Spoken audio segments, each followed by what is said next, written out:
सेवा है या मेहनत है? हाँ, लेबर थोड़ी कर रहे हैं।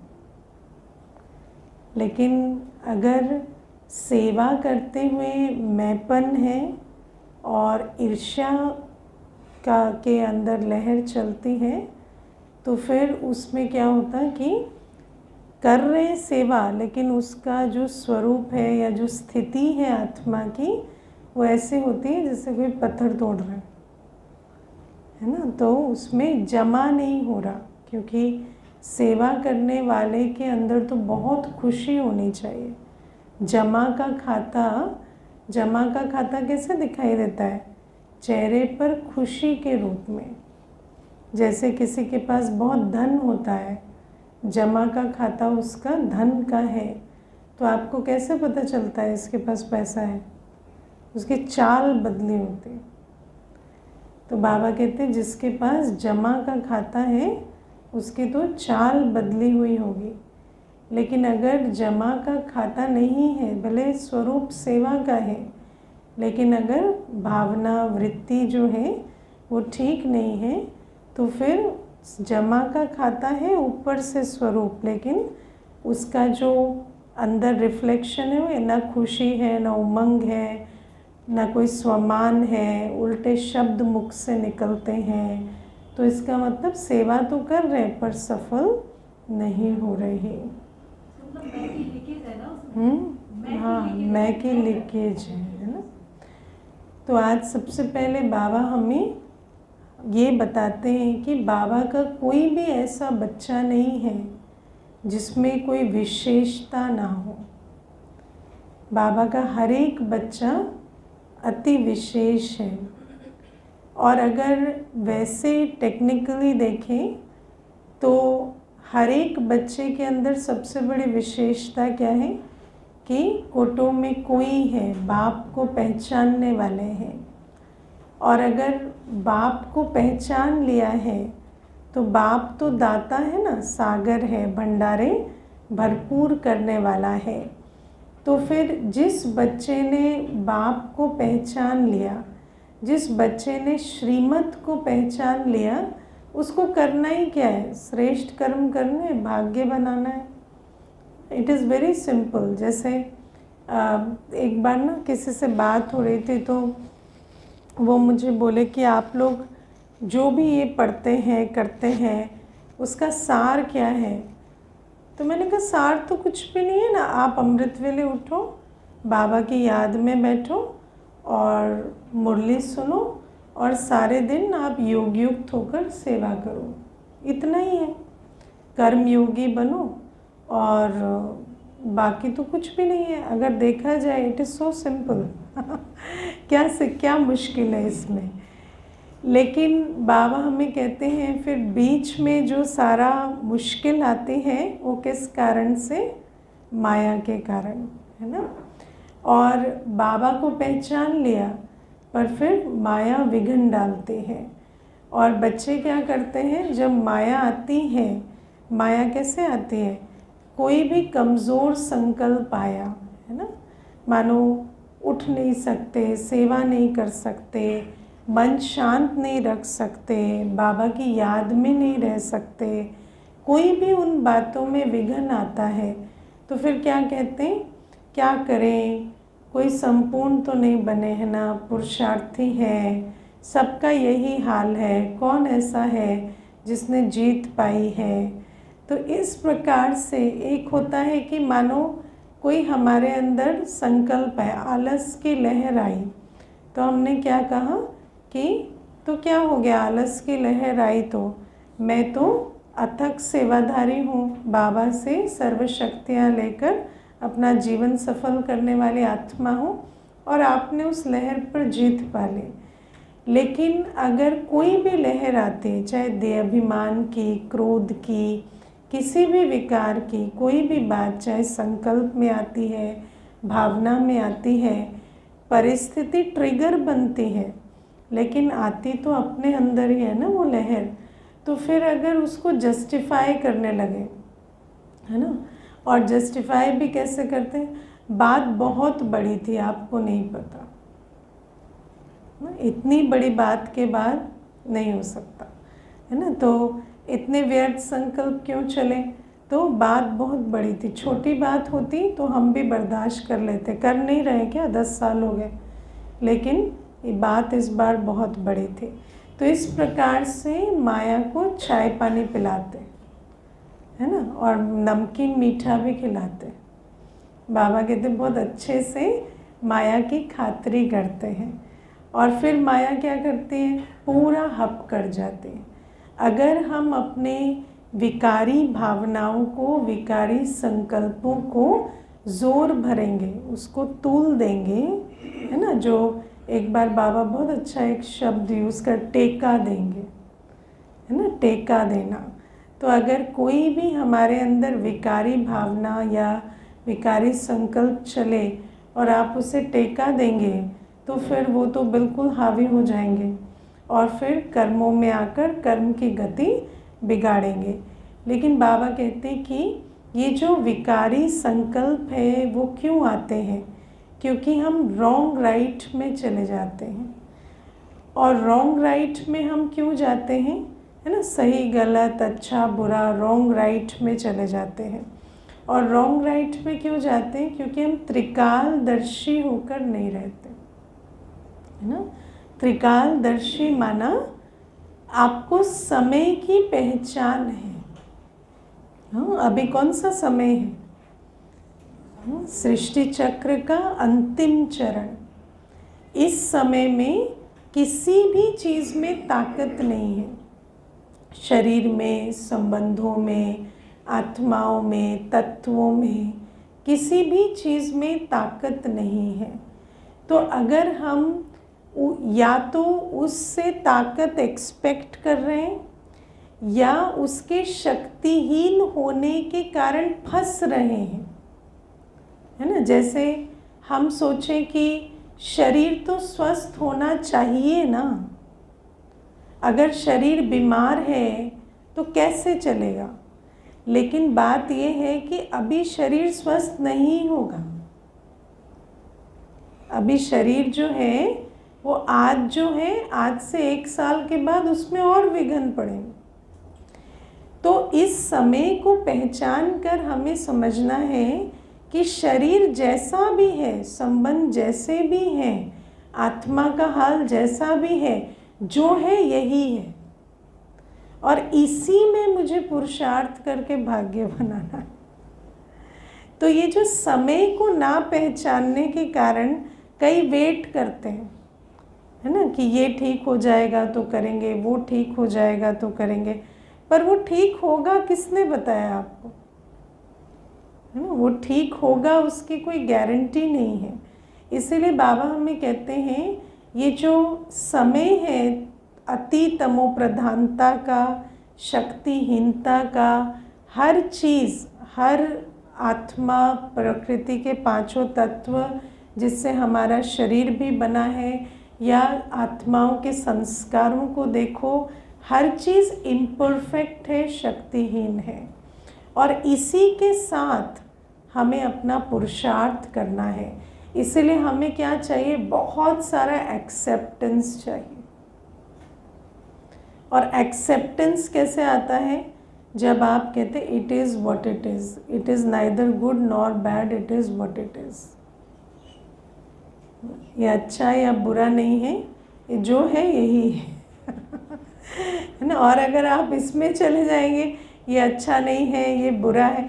जैसे मुझे एक बार एक भाई बहुत अच्छी बात सुना रहे थे कि उनको शरीर में कोई डिटेक्ट हुई कोई तकलीफ़, है ना।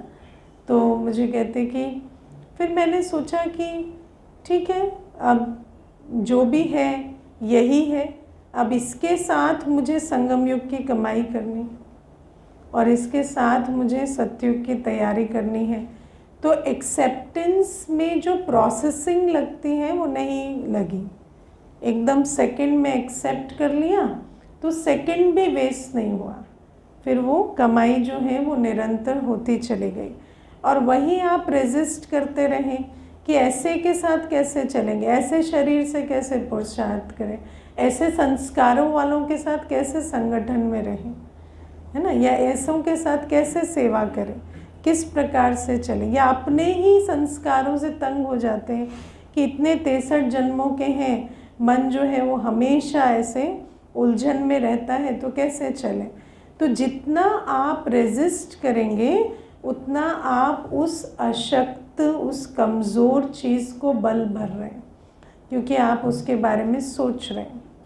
जिसके बारे में आप सोचेंगे, wherever attention goes, energy flows and that thing grows। तो आपको अपनी जो लिमिटेशंस हैं आज, है ना, जो भी बातें हैं जो आपके हिसाब से आज अनुकूल नहीं है, उनको जानना है कि इस समय में इससे अच्छा नहीं हो सकता, इस समय में यही है ना। और जितना आप क्या क्यों करेंगे, उतना माया को जैसे चाय पानी पिलाने वाली बात है। जितना क्या क्यों करेंगे उतना माया को चाय पानी पिलाएंगे, है ना। और व्यक्ति जो है बेहद में अगर सोचे, आप देखो कई बार कोई बात होती है तो हमें लगता है ये तो बहुत बड़ी बात हुई, लेकिन अगर आप आज सारी दुनिया में एक नज़र घुमा कर देखें तो आज कौन सा समय चल रहा है ना। पूरे के पूरे देश वो युद्ध लड़ रहे हैं, बड़ी बड़ी बीमारियां बड़े बड़े क्षेत्रों में फैली हुई है, कहीं टेररिज्म है, कहीं कुछ है। तो ऐसे समय पर हम कहें कि ये बात बहुत बड़ी है, नहीं, ये समय अनुसार ऐसा ही है ना। और फिर बाबा हमें कहते हैं कि त्रिकालदर्शी इस बात में भी बनना है कि ड्रामा जो है वो बना बनाया है, और ड्रामा में अंत में इससे अच्छा नहीं हो सकता, है ना। कभी अपने आप से पूछो कि अगर ये वर्स्ट है तो क्या बहुत बुरा है। वर्स्ट के हिसाब से तो अच्छा ही है तो ये वर्स्ट है ना। तो बाबा हमें कहते हैं इसीलिए इन बातों को एक्सेप्ट करना पड़ता है। और अगर हम अपनी सारी एनर्जी जो हम कंट्रोल नहीं कर सकते उसको रेजिस्ट करने में लगा देंगे, तो हम क्रिएट कब करेंगे। ये सबसे जो माया क्या करती है, जमा का खाता बनने से पहले जो हमारा तन मन धन फ्री होना चाहिए उसी को फ्री नहीं करते, क्योंकि हम सब कुछ कहाँ लगा रहे हैं, उसको ठीक करने की कोशिश में जो एक्सेप्ट करना है ना। हम कहते हैं हमने तो बहुत दिमाग लगा लिया, ये चीज़ जाती ही नहीं है। तो क्यों? क्योंकि इतना हम उस चीज़ में अपना मन बुद्धि लगा रहे हैं कि हम क्लास में आने की भी शक्ति और रख नहीं पा रहे, या कोई भी पुरुषार्थ की शक्ति हम रख नहीं पा रहे, है ना। मैं पहले भी बता रही थी ना, कई बार कोई फ़ोन करते हैं तो पूछो उनको अमृत वेला हुआ, तो कहेंगे नहीं आजकल तो अमृत वेला बहुत दिनों से नहीं हुआ। तो पूछो क्या हुआ, तो कहते हैं रात को आजकल घर में इतनी बातें चलती हैं ना कि रात को सभी बैठते हैं तो वो बातें चलती रहती हैं, तो 11 बज जाते हैं, कभी 12 बज जाते हैं। अच्छा, तो बात सॉल्व करके सोते हो फिर? नहीं, बात तो वही की वही है, बात सॉल्व नहीं हो रही है। पर आप जो है, आपको अक्ल नहीं है कि अपना समय शक्ति कहाँ लगाए। तो जो सॉल्व नहीं हो रही है और नहीं होनी है, उसके पीछे हम अपना सारा संकल्प, शक्ति, समय सब कुछ गवा रहे हैं। तो हम जमा का खाता बनाएंगे कैसे, है ना। कई हैं सारे दिन सारे परिवारों को फ़ोन लगाएंगे, कभी बहन को, कभी भाई को, कभी चाचा को, कभी मामा को, है ना। हर एक की पंचायत में हिस्सेदारी देके रखेंगे, हर एक की बातों में सरपंच बने हुए हैं। आप ऐसे कर लो, आप वैसे कर लो। 30 साल से समझा रहे हो, किया उन्होंने नहीं, आपका कहा हुआ। लेकिन फिर भी आपको समझ नहीं आ रहा कि आपको संगम युगी भाग्य बनाना है कि वही कलयुग में उनके मामलों में पढ़ कर अपना समय संकल्प गंवाना है। तो इसीलिए बाबा हमें ये बातें समझाते हैं कि सबसे पहले माया की खातिरी नहीं करो, क्या करें कैसे करें, आपको कुछ नहीं करना है, यू हैव टू एक्सेप्ट, है ना। और ये संकल्प तो आते ही हैं, दुख तो होता ही है, परेशानी तो होती है, गुस्सा तो आता ही है, तो करते रहो। कब तक करोगे, ठीक है ना, कब तक करेंगे, कलयुग अंत तक, जब तक संगम युग का भाग्य खत्म ना हो जाए तब तक करेंगे, है ना। तो बाबा इसलिए कहते हैं उसको फुल स्टॉप लगाओ, त्रिकालदर्शी बनकर फुल स्टॉप लगाओ कि अब मुझे आगे बढ़ना है।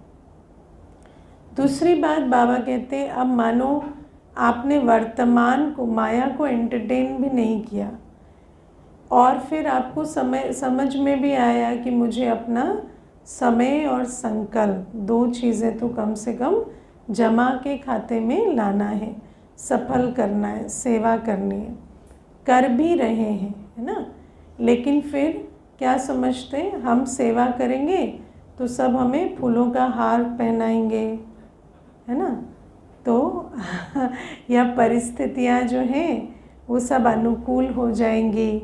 तो इस प्रकार से ये जो एक्सपेक्टेशन है रखते हैं। लेकिन जब हम जमा का खाता बनाने जाते हैं तो इसको समझो कि जमा का खाता बनाना है डिस्पाइट एवरीथिंग,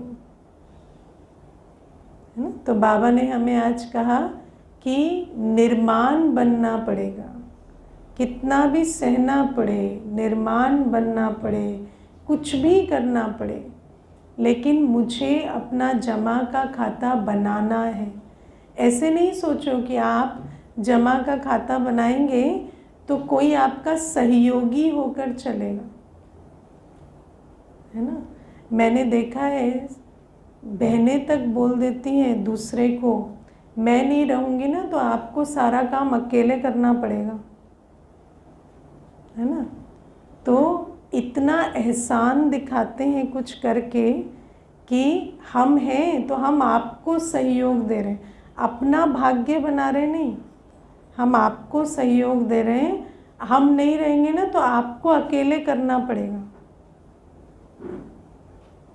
है ना। तो आप सोचो कि ये जो जमा का खाता है जब आप बनाएंगे तो कोई आपके सहयोगी नहीं बनेंगे। कोई अगर सहयोग देता भी है तो कितना एहसान जताता है। आत्मा को समझ में नहीं आता कि ईश्वर का कार्य है, उसमें हम कुछ करते हैं तो अपना भाग्य बनाते हैं। तो बाबा हमें इसीलिए कहते हैं कि बहुत निर्माण बनना पड़ता है, बहुत सहन करना पड़ता है।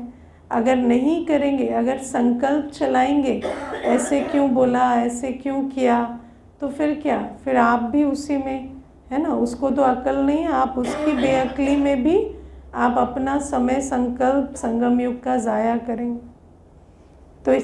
तो इसीलिए बाबा हमें सबसे पहले समझाते हैं कि जब हम जमा का खाता बनाने जाते हैं, क्योंकि जब मैं ज्ञान में आई ना तो मैं ऐसा सोचती थी कि हम सेवा करेंगे तो सब खुश होंगे, हम सेवा करेंगे तो परिस्थिति भी अनुकूल हो जाएगी, आत्माएं भी सहयोगी बनेंगी। लेकिन मुझे बाद में समझ में आया कि जब आप अपना भाग्य बना रहे हैं तो कोई और आपका सहयोग क्यों करेगा, है ना। जिसको अपना बनाना होगा वो सहयोगी बनता है, वो अपना बना रहा है ना। लेकिन हम सोचें कि हम भाग्य बनाए और कोई हमारा सहयोग करे, ऐसा नहीं होता। जिसकी तकदीर होती है वो ईश्वरीय कार्य में सहयोगी बनता है, वो अपना भाग्य बनाता है। बाकी ऐसा नहीं होता कि आपको कोई सहयोग दे के राजा बनेगा। आपको राजा बनना है ना, आप अपने दम पर चलो, है ना। दादी कहती थी कि आप मत देखो मेरे साथ कौन आया, मेरे पीछे कौन आया, आप आगे चलो। अगर आप आगे चलोगे तो हो सकता है कुछ देर के बाद पीछे मुड़ोगे तो बहुत बड़ा कारवां भी होगा, लेकिन आप ही पीछे मुड़ मुड़ के देखते रहोगे तो आगे ठोकर खा जाओगे ना। तो इसीलिए जब हम जमा का खाता बनाना चाहते हैं तो हमें समझना होता है कि इसमें हमें निर्माण होना पड़ेगा, सहना पड़ेगा। ऐसे कोई ना सोचे कि खुशी मौज में जमा का खाता बनेगा, ऐसे नहीं बनता, ठीक है ना।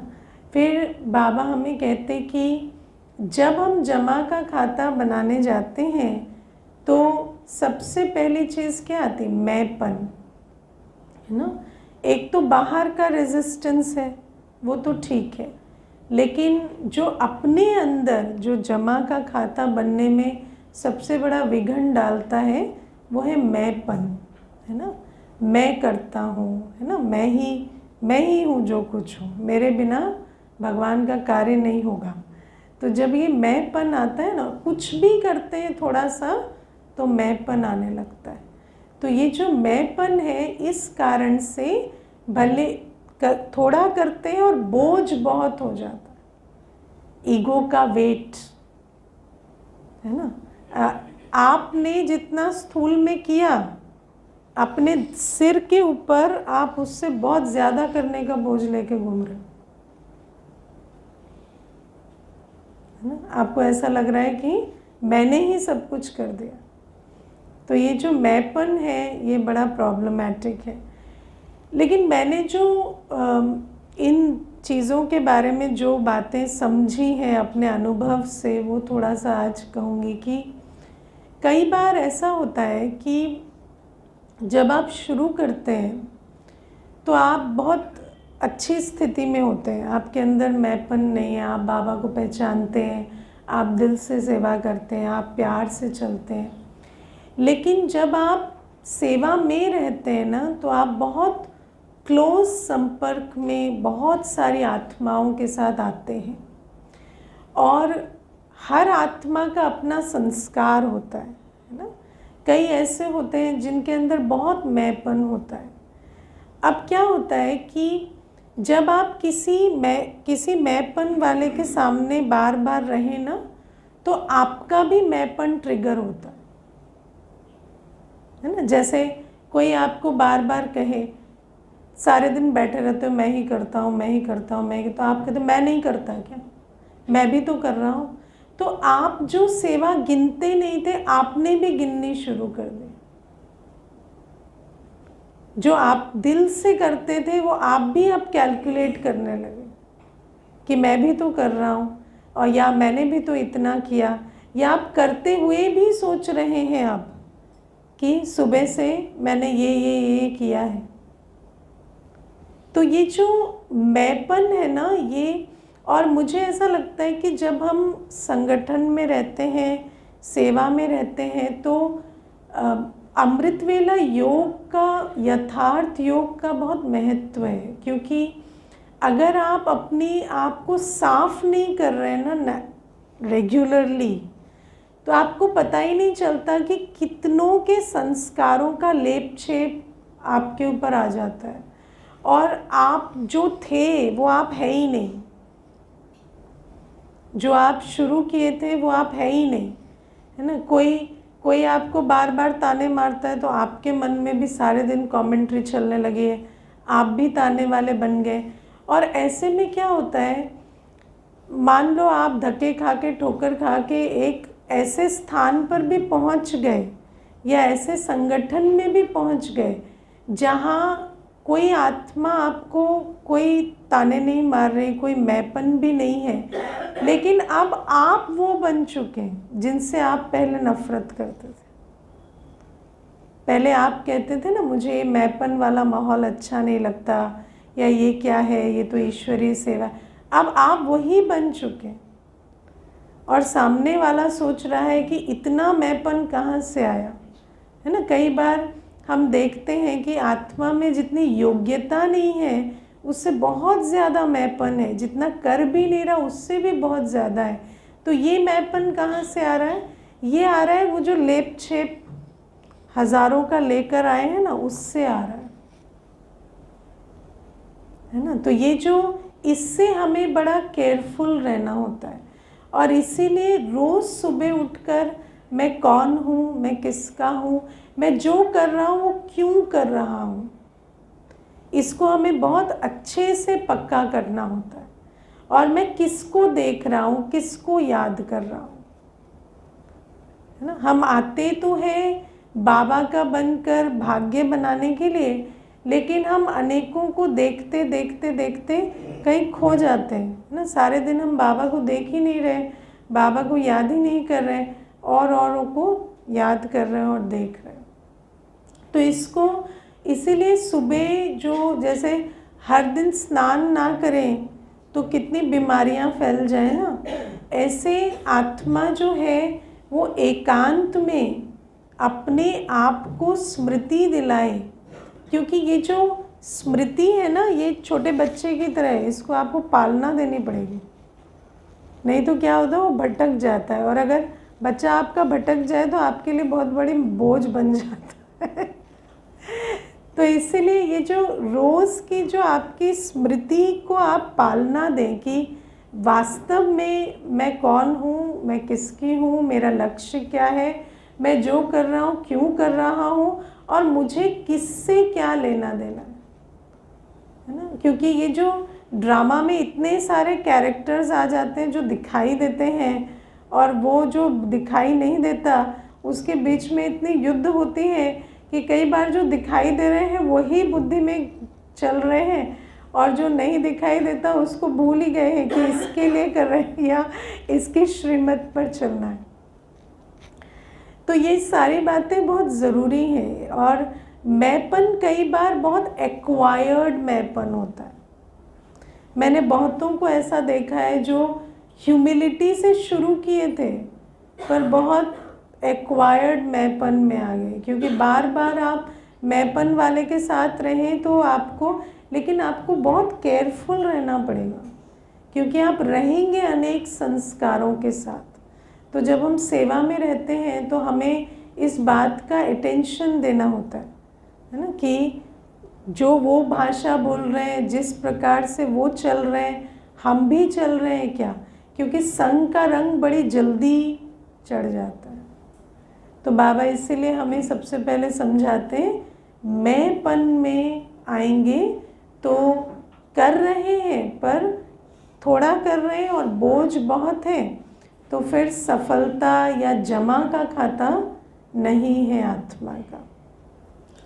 और फिर बाबा दूसरी बात बताते हैं, ईर्ष्या, है ना, ईर्ष्या में फंस जाते हैं। और ईर्ष्या पिछले शायद सतगुरुवार को भी ईर्ष्या पर बहुत बात हुई थी। तो ईर्ष्या माना रीस का संस्कार, है ना। तो बाबा हमें कहते हैं कि ये जो रीस का संस्कार होता है ना, एक आत्मा में बुद्धि फंस जाना ना, इसको उसके साथ कंपेयर करते रहना, उसके प्रति कि इसके पास जो है वो मुझे नहीं मिला, या इनको जो पूछते मुझे नहीं पूछते, इन्हीं चक्करों में जब रह जाते हैं तो फिर ये नहीं समझते कि मेरा लेना देना बाबा से है। It becomes about one person, है ना। हमारा किसी आत्मा से क्या कंपटीशन है।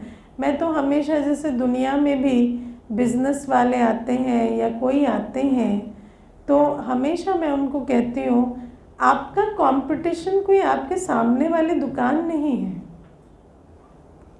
ना, क्योंकि आप अगर थोड़ा और ऊपर चले जाएंगे तो आपका कंपटीशन बदल जाएगा।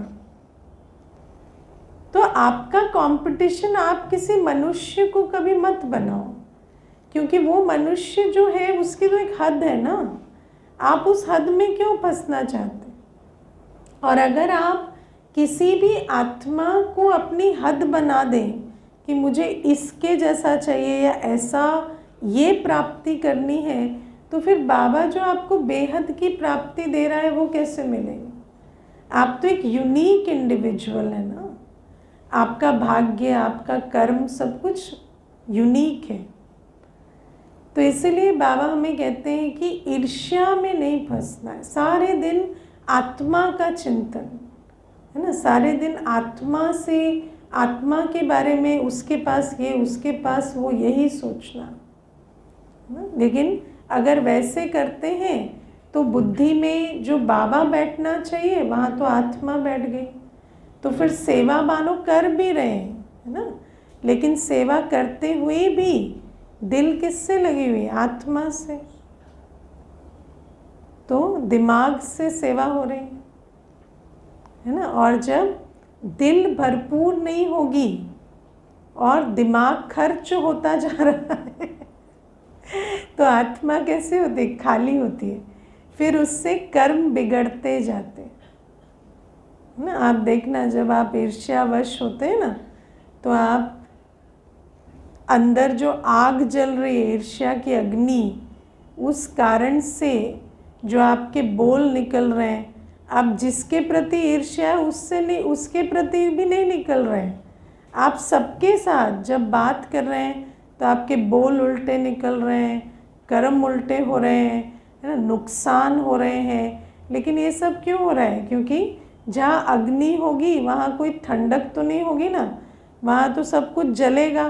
तो नुकसान होना, वो सारे चीज़ें बिगड़ना, मुख से आग उगलना, ये सब कुछ चल रहा है। लेकिन बाबा हमें कहते हैं कि उसका वो जो पश्चाताप है वो बाद में होता है। और पश्चाताप होगा भी तो क्या, पश्चाताप होने से भी ईगो इतनी होती है कि उस पश्चाताप का भी कुछ नहीं कर पाते।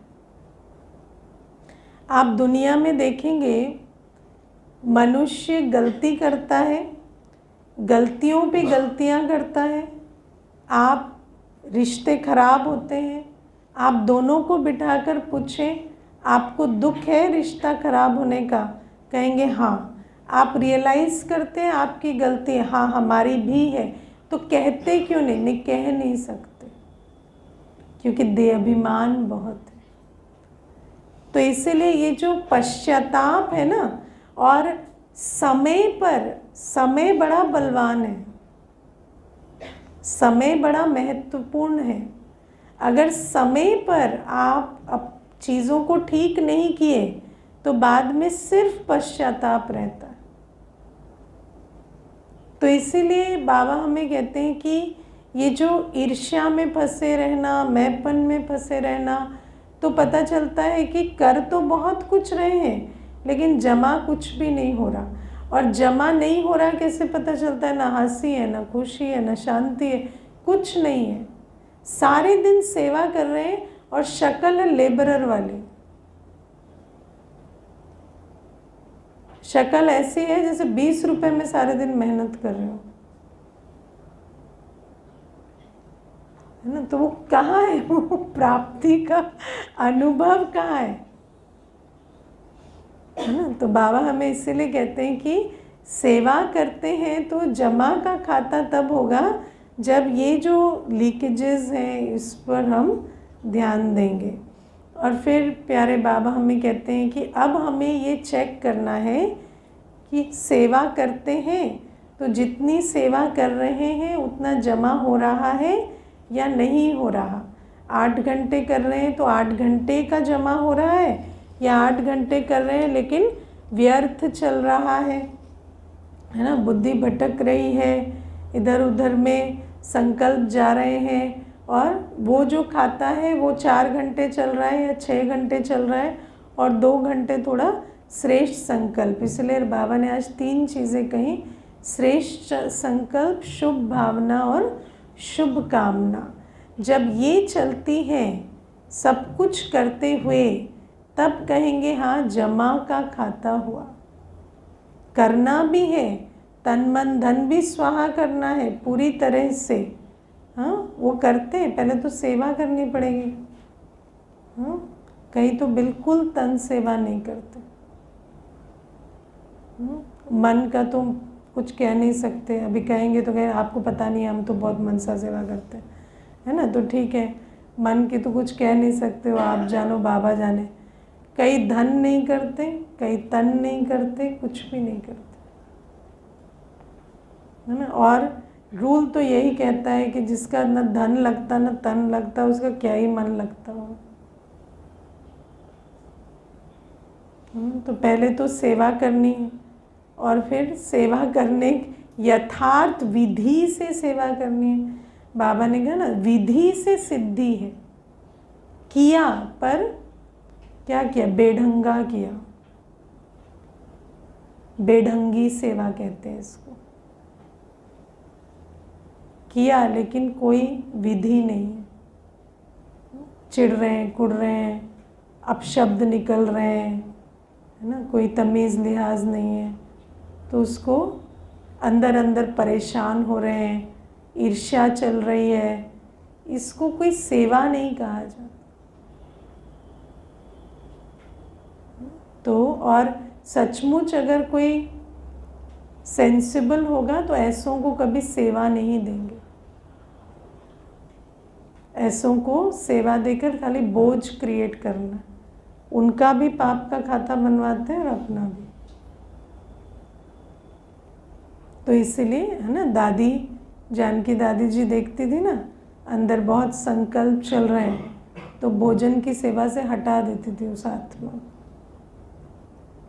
है ना। और सोचो, जिसके बोल उल्टे निकल रहे हो, उसके संकल्प ठीक चल रहे हो, ऐसा तो नहीं हो सकता। तो इसीलिए ये जो सेवा की सब्जेक्ट है, ये बड़ी, क्या कहें, हाँ, बड़ी फिसलन वाली। क्योंकि अगर ठीक से कर रहे हैं तो ठीक, विधिवत है तो ठीक, नहीं है तो क्या, कुछ भी नहीं, है ना। अभिमान और चढ़ रहा है और हो कुछ भी नहीं रहा है। तो इसलिए इन बातों को समझना है। और फिर बाबा हमें कहते हैं, जब सारा चेक कर लिया तो फिर दिल शिकस्त नहीं हो जाओ कि हमसे तो हो नहीं रहा है ना, हम तो चले जाएं, हम तो इससे अच्छा ज्ञान ही छोड़ दें, है ना, ऐसे करते हैं। तो हम उनको कहते हैं सुधरोगे नहीं, छोड़ दोगे। सुधरना नहीं है, छोड़ देना है ना। तो बाबा कहते सुधर जाओ, छोड़ना क्यों, उमंग उत्साह रखो, जब बाबा है तो क्यों नहीं हो सकता। और आगे भी करो, लेकिन करो, है ना। फिर कई तो ऐसे भी ना, एक बार मुझे याद है कि कोई मुझे बता रहे थे, कोई बहन ही बता रही थी कि उसको किसी माता ने चाट दिया, है ना। तो रोज़ रोज़ चाट वही, खाली सोए खाए कुछ नहीं, तो रोज़ चाट वही। तो दीदी ने उसको पॉइंट आउट किया कि ऐसे तो आपका 1 महीने से चाट सेम है, आप थोड़ा इम्प्रूवमेंट लाओ, कुछ कोशिश करो। तो कहते बाबा तो कहते हैं ऑनेस्टी के मार्क्स होते हैं, यहाँ तो ऑनेस्ट होने से आप मुझे बातें सुना रहे हो। तो फिर है ना, तो वो बहन मुझे कह रही थी कि मतलब उनकी ऑनेस्टी का बोझ भी हम उठाएं। हाँ, मतलब उनकी ऑनेस्टी का बोझ भी हम उठाएं कि भाई वो ऑनेस्ट हैं तो हमें तो बोझ उठाना ही पड़ेगा, ऐसा है क्या। तो मुझे कहती मैं तो आपको पूछ लेती हूँ, वेरीफाई करा रही हूँ, क्योंकि मुझे तो समझ ही नहीं आया उस बात में क्या कहें। तो मैंने कहा शांत रहो, साक्षी होके देखो, है ना। तो ये जो चीज़ें हैं, इसमें समझना पड़ता है कि ऐसे भी नहीं कि बाबा ने कहा है दिल शिकस्त नहीं हो और यहाँ पर मुझे बोला जा रहा है तो फिर इसका मतलब कि आप तो चाहते हो मैं दिल शिकस्त हो जाऊँ। हाँ, ऐसा नहीं है, हम चाहते हैं आप कुछ करो। और ऐसा क्या है इस ज्ञान मार्ग में जो करने से नहीं होगा। थोड़ा अपने पे काम करना होता है। और हमारे पास तो अमृत वेले का ऐसा खजाना है कि आप जो स्मृति, जो वृत्ति अपनी बनाना चाहें आप बना सकते हैं। मानो बहुत भी आपके अंदर हलचल चल रही है ना, आप अमृत वेले पक्का स्मृति स्वरूप होकर बैठे, मैं शांत हूँ, शांति सागर की संतान, मुझे किसी बात से कोई लेना देना नहीं, मुझे शांत रहना, मुझे शांति धाम जाना। तो आप शांत हो जाएंगे, एक अमृत वेले में शांत हो जाएंगे। फिर आपको कल रीइंफोर्स करना पड़ेगा दोबारा। तो संस्कार परिवर्तन या कोई कर्म बदलना हमारे लिए कोई बड़ी बात नहीं है। हमें बाबा ने इतनी सुंदर विधियाँ सिखाई हुई हैं ना। तो बाबा कहते चाबी लगाओ और खजाना पाओ है हमारा। तो दिल शिकस्त नहीं होना और हमेशा समझना कि इम्प्रूवमेंट हमेशा हो सकती है। और प्यारे बाबा आज हमें कहते हैं कि तपस्वी वो है जो श्रीमत के इशारे पर न्यारा और प्यारा हो जाए, है ना। श्रीमत का इशारा मिले। अब देखो, श्रीमत मुरली में हमें मिलती है, लेकिन मुरली में हमें सुनाई नहीं देती, है ना। तो फिर दूसरी विधि क्या है श्रीमत की? जो मुरली से समझ जाए उसको कभी साकार में बोलने की ज़रूरत ही नहीं पड़ती, लेकिन जो नहीं समझता मुरली से, फिर उसको निमित्त बोलता है मुख से, है ना। तो जब मुख से बोला जाता है, कोई डायरेक्शन दिए जाते हैं, तो उन डायरेक्शन को चुपचाप मान सके, तब कहेंगे तपस्वी, है ना। इसमें मुझे जो बात बहुत मदद करती है वो मैं आपको बता देती हूँ। हमेशा इस बात को फेथ रखो, जैसे निमित्त स्टेज पे बैठता है ना, ऐसे सेवा की भी स्टेज पे बैठा है। उसको जो दिखाई दे रहा है वो आपको नहीं दिखाई दे रहा, समझ आए? उसको जो स्टोरी मालूम है ना वो आपको नहीं मालूम। बहुत सारी ऐसी चीज़ें हैं जो उनको मालूम है, आपको नहीं मालूम। अब हर बात बताने में ना अच्छी नहीं लगती, शोभा खत्म हो जाती। तो इसीलिए जब हम एक निमित्त से रोज़ पालना लेते हैं, तो हमारा इतना तो फेथ है ना, तभी तो हम आते हैं, बाबा की मुरली उनसे सुनते हैं, या उनके जो भी उनके साथ संबंध संपर्क हमारा है, या हम बाबा की सेवा उनके हाथ में देते हैं, तो इतना तो हमारा फेथ है ना। तो जब हमारा वो फेथ है, तो जब वहाँ से इशारा मिले, तो जिस बात में जैसे बताया जाए वैसे एकदम कर लेना।